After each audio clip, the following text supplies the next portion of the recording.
welcome everybody to our latest episode of the Open Bar. I am your host, Steve Straza, Chief Market Strategist at All Star Charts. What's up, everybody in the chat?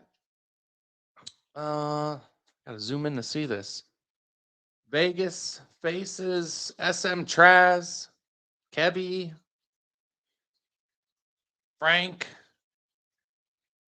Adam. What's up, everybody? All right, catching up on the chat real quick. I don't know much about PagerDuty. They're always wrong with the China reports. There's no update on Billy, really. I'll throw it up quick. Keeps digging in at a risk level, shaking below it here today. You know, we're watching this 2950 area for a stop out. If this base isn't ready to go, right? Remember, this is just a beautiful, clean reversal pattern. But obviously, if Chinese stocks are getting hit every day, can't really count on it completing right now. So 2950, it closed there today. I'll be out for now. Probably lose about 15-20% on the leaps and barely anything dollar on the common stock. But now we'll have to be patient, right? Because this market looking sketchier and sketchier. Good morning, good morning, good morning. Oh, yeah. Dude, these cryptos. So you see something interesting. So here's software today, right? At the open, they just bought the hell out of them. IGV ramped over 3%. Now giving some back. Here's the concerning part, though. They're still killing financials. These are just 1 minute charts. We're just looking at the ticks here. All right, so financials look like they were completing the top yesterday. Go check out the chart on my Twitter. We just talked about it on the morning show today. Don't have to revisit it, but this is the top. The relative trend has fallen apart, lowest level since 2020, and you got this big top here in financials. It doesn't look like they're failing it either, right? A little green candle here, ripping higher, undoing that top would be very bullish, right? Repairing the damage from yesterday. But for now, we had a 3.5% almost sell-off yesterday, blasting right through this clear support zone. Now follow through today.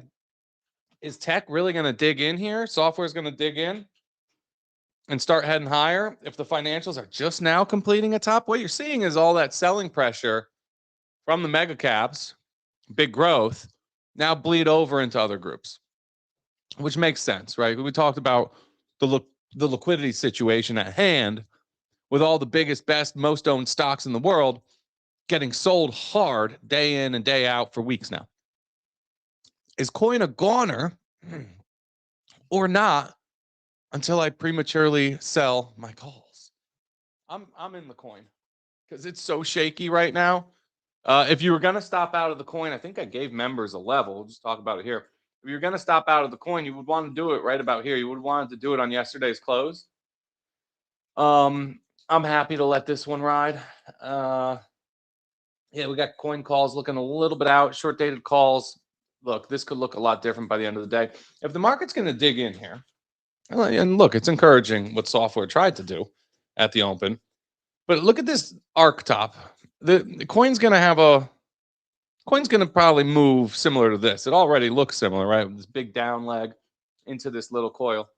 If ARK could fail this top and rip higher here, I like Coinbase still. I think, Coinbase could be up 5, 10, 20% in a matter of days. We've seen that so many times. But again, for that to happen and us to win on that long trade, Bitcoin's got to stop falling. I mean, what is going on here? So this morning, Bitcoin, Ethereum, Solana, all the big ones really tested their lows. You see it here from the first week of the month. If you look at like a line chart, it's a lot more clear. I'm not going to flip it to a line chart. We're going to try to keep today's show pretty quick because it's a fast market out there and I got some moves to make. But they all came down, tested this level. Either it's going to go and look out, or we're going to dig in and rally here. And I think we'll know a lot more by the bell today. Our Bank of America calls doubled. That's great. Yesterday for our new Wave Trader product that we're launching soon, we bought puts in Bank of America and calls in Apple. So those trades are working out pretty well so far. If you guys subscribe to everything else, you just call Mary when we launch this and she'll hook you up. But yeah, good start there. I think Coinbase is probably okay. I'm still dabbling with stuff like MicroStrategy. I think Biminer is really interesting. I was joking on the analyst call last week. I said, can somebody talk me out of buying Mara? But look, you got these really nice coils here. And stocks are coming off of depressed levels. It won't take much, right, for 10, 20, 30% higher. And a lot of these beaten down stocks, right? It's another one we just put a trade on. Crazy volatility. I think we put the trade on here last Thursday because we're watching these VWAPs. I mean, look at this VWAP cluster here. And that's not it. Watch this. Watch this. Watch this.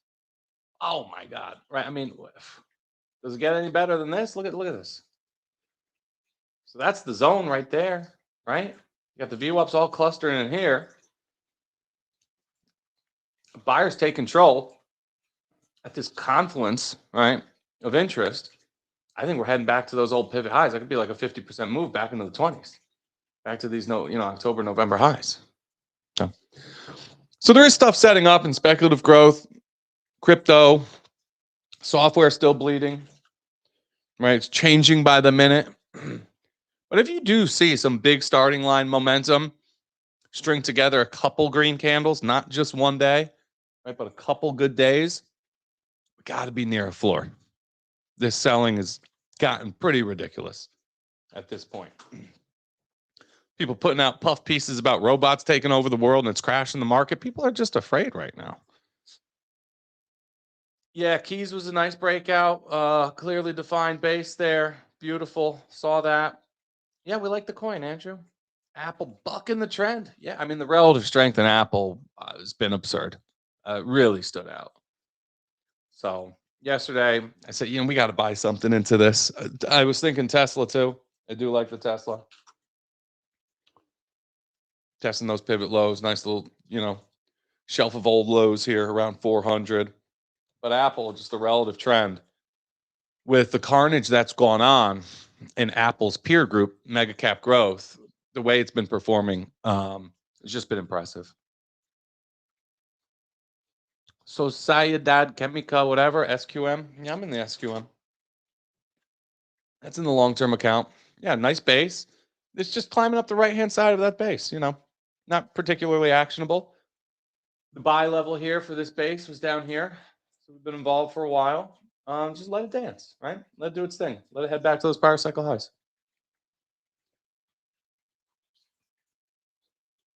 Short term for coin and Bimra. Real short term. Why? I would love to bring back the fun market. I wish it was up to me. All right, here's what I want to talk about today, and then seriously, we're going to get out of here pretty quickly. We'll do a longer show next week. I got alerts going off. XLF. When you see a top, anybody can identify a top, right? So everybody's talking about the top in financials. I tweeted out. I hate, doing that. Tweeted out yesterday. Probably a pretty scary tweet. Had actually two folks call me and say, "What does it mean, though?" So one of my buddies called me and actually said, I get it. It's a top. It's a distribution pattern. It's bearish. But like, what does it mean for me? And he said to me, he said, what are you doing? Because that's a top in financials. I run my sector exposure in both my short and long-term accounts. Luckily I had very little, incredibly immaterial in my short-term account. I just have maybe 15% financial exposure in my long-term account, and a good deal of it's international. So say maybe 7-8% US financials. So that's step one. I'm saying, okay, this whole sector is rolling over here, right? Maybe entering a new downtrend. How exposed am I? How hurt can I be the way things currently stand? Answer was not that much.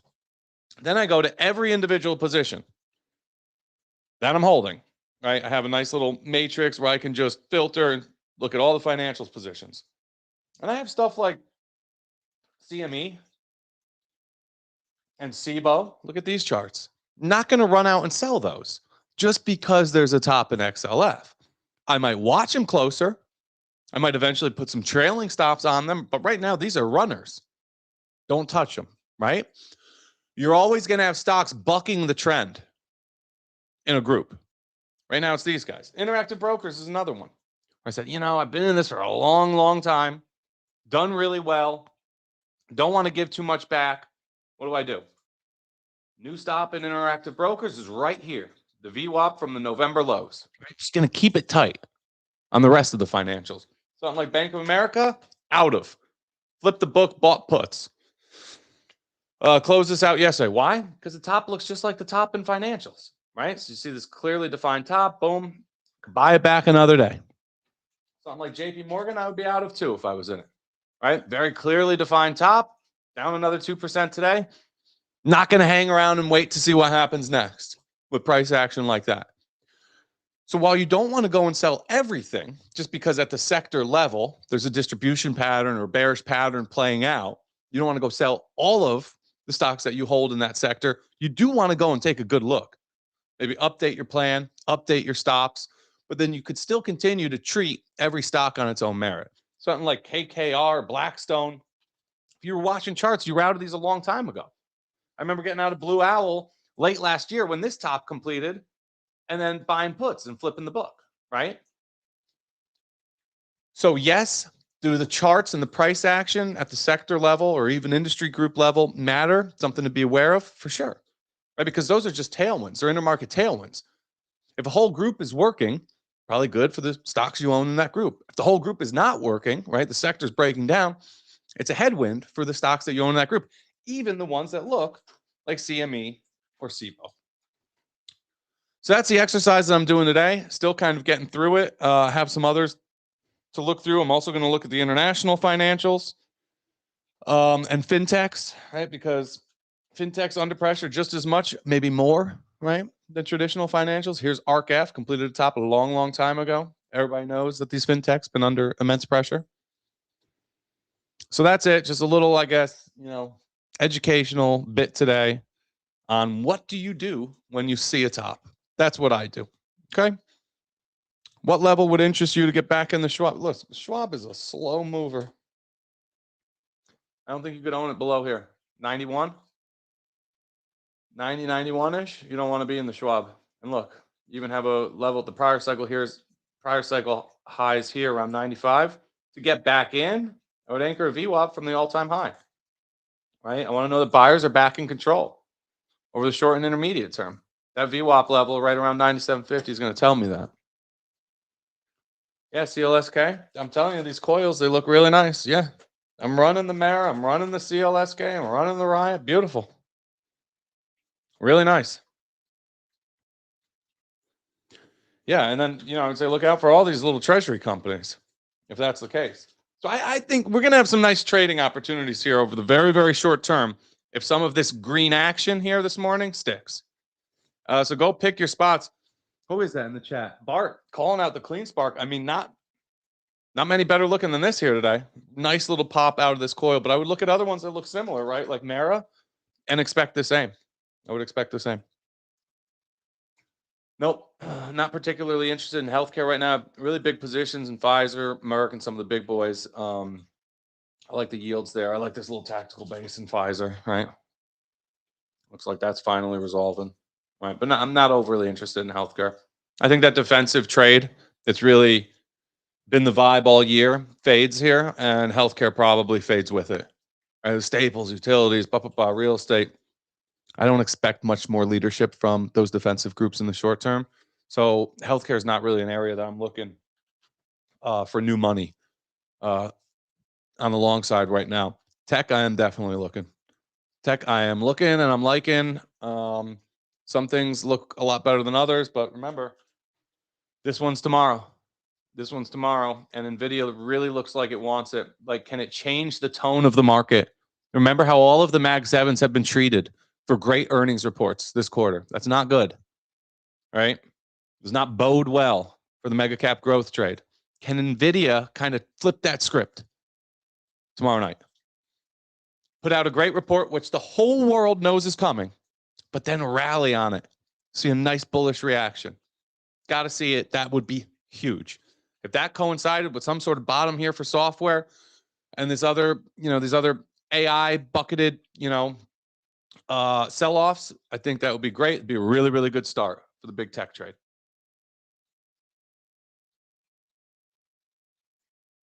Sunrun looks great. Coiled up. Let it go, right? Let it go. But All indications are that this eventually resolves higher. It's just taken forever. I remember we took a shot at this one back in December and still hasn't gone yet, right? It's been the same coil here, right at the upper bounds of a base. So if you want to be safe here, wait for that confirmation north of about 22. But yeah, Sunrun does look great. Calls are probably expensive. I think earnings are coming up right around the corner here. So just be mindful. I like Tesla a lot. I just said that. Tesla against 400, big bounce potential here. For sure. All right, guys. I'm going to run. We'll be back Tuesday with another open bar. Same time, same place, 10 o'clock here on Stock Market TV. Adios.